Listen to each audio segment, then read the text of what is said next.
Whenever you download a video from Sora 2, you'll notice a small animated watermark that moves to different spots every few seconds. Because the watermark isn't fixed in one place, cropping it out is almost impossible. Fortunately, there's a free tool that can remove these watermarks automatically.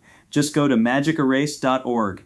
In the top navigation bar, click on Video Tools, then select Sora Watermark Remover. Next, press Upload and choose your Sora 2 video. The tool will automatically scan your footage, detect every position where the watermark appears, and remove them for you. No need to manually draw over anything. Once the processing is complete, you can preview the result.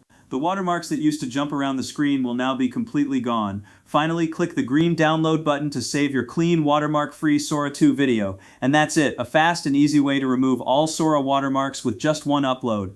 If this tutorial helped you, don't forget to like, share, and subscribe for more quick OWL tips. Thanks for watching, and see you in the next video.